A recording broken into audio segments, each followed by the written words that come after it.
नमस्कार, मैं अंजना और आप देख रहे हैं निर्मल हिंदुस्तान। आइए शुरुआत करते हैं इस वक्त की बड़ी खबर से। पश्चिम नागपुर महाराष्ट्र के अपक्ष उम्मीदवार राजा बेग अल्पसंख्यक समाज की बुलंद आवाज, इनका चुनाव चिन्ह क्रेन।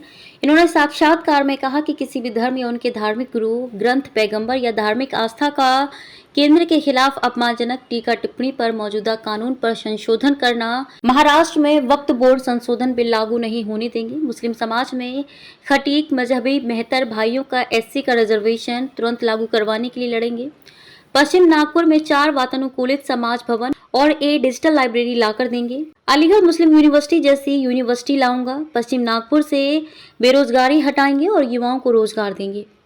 वरिष्ठ नागरिकों को, दिव्यांगों को और कमजोर समुदाय की विशेष योजना शुरू करवाएंगे। पश्चिम नागपुर को बेरोजगारी मुक्त करने का वादा करते हुए सरकारी भूमि पर लघु उद्योग स्थापित कर बेरोजगारों को रोजगार दिलवाना और सस्ती बिजली उपलब्ध करवाना, ये बोलकर पश्चिम नागपुर की जनता ने जो उन्हें समर्थन दे रही है, उनका अभिवादन व्यक्त करते हुए अपना साक्षात्कार समाप्त किया। इस काम के लिए हालांकि मैं पहले बहुत आगे पीछे सोच रहा था, लेकिन फिर लोगों का फोन आया, नहीं बेग साहब आप आगे आओ, हम पूरे तन मन धन, अगर आपको कहीं ऐसा लग रहा है कि आपका धन, आपके पास धन की कमी तो है नहीं, लेकिन फिर भी अगर आपको ऐसा लग रहा है तो हम चंदा करके देंगे आपको, लेकिन आप इलेक्शन लड़ो। मैं पश्चिम नागपुर की जनता को ये संदेश देना चाहूँगा कि मैं इस विधानसभा में आप मुझे आमदार बनाकर मुंबई भेजे, विधानसभा भेजे, मैं आपके लिए ये नल गटर गट्टू नाली ये तो मेरे सुपरवाइजर लोग करवा के दे देंगे आपको। मैं आपके लिए माइनॉरिटी के लिए कॉलेज लेके आऊँगा, अलीगढ़ मुस्लिम यूनिवर्सिटी जैसे माइनॉरिटी के 50% जिसमें डिस्काउंट मिलता है, ऐसे कॉलेज लेके आऊँगा। मैं खराती हॉस्पिटल लेके आऊँगा दिल्ली की तर्ज के ऊपर में। आपको महाराष्ट्र का एक केजरीवाल मिल गया, जैसे दिल्ली में केजरीवाल है उस तरीके का आपको महाराष्ट्र में एक केजरीवाल मिल गया। अब लोगों के बच्चों के भविष्य के साथ में कोई खिलवाड़ नहीं होगा। मैं सरकारी, कारपोरेशन की, जिला परिषद की, नगर पंचायत की बंद पड़ी हुई स्कूलों को सीबीएसई पैटर्न की स्कूलें बनाऊंगा, सरकार के पैसों से। सरकारी स्कूल महिलाओं के लिए सुरक्षा के वो साधन करके दूंगा कि महिलाएं रात के 2 बजे भी अगर घर से निकले तो असुरक्षा महसूस नहीं करेंगे। मैं मेरे जवानों के हाथों को हर साल, मैं खुद पेशे से व्यापारी हूँ, मेरे पास में 200 लोग एम्प्लॉय आज भी काम करते हैं, कि किसी से छुपा नहीं है, आप पूछ सकते कहीं पर भी जाके। अब मैं हर साल 2000 रोजगार पैदा करूंगा। जो मेरे जवान युवा यहाँ पर पढ़कर खाली हाथ बेरोजगार है, इनके लिए हर साल 200 रोजगार पैदा करूंगा। मैं यहाँ पे स्किल डेवलपमेंट के प्रोग्राम लेके आऊंगा। मैं पढ़ने वाले बच्चों के लिए ई लाइब्रेरी लेके आऊंगा, जो आज समय की जरूरत है।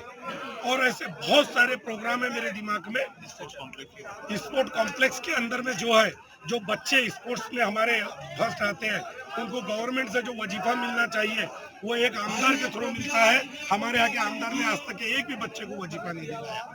उसका ताजा अगर उदाहरण आपको देखना है तो यहाँ पर अकरम पठान साहब है, जिनकी बेटी अल्फिया पठान, उसने इंटरनेशनल 10 गोल्ड मेडल लाए हैं, 10 बॉक्सिंग में 10 इंटरनेशनल गोल्ड मेडल लाए हैं। और वो बच्ची अभी रेलवे में नौकरी पे लग गई है, लेकिन उनको 4 बार, उसके पिताजी का आप इंटरव्यू लेना चाहे तो ले सकते हैं, उसको 4 बार उन्होंने गुहार लगाई।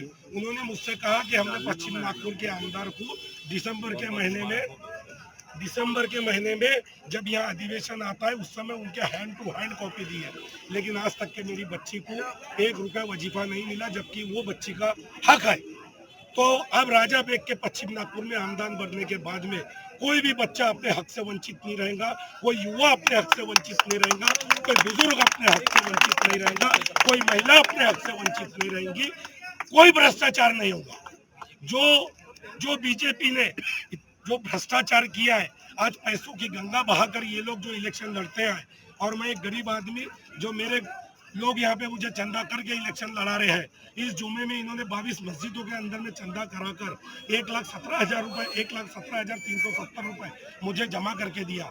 कल शनिवार था, कल शुक्रवार के दिन चंदा किया मस्जिदों में, और आने वाले शुक्रवार को पश्चिम नागपुर की 55 मस्जिदों में चंदा किया जाएगा। और वो चंदे से मैं इलेक्शन लड़ रहा हूँ, मैं खुद के भी थोड़े बहुत पैसे लगा रहा हूँ उसमें। मेरे दलित भाइयों ने बिरसा मुंडा जयंती आने वाली 11 नवंबर को, इन्होंने 11,000 रुपए जिनसे चंदा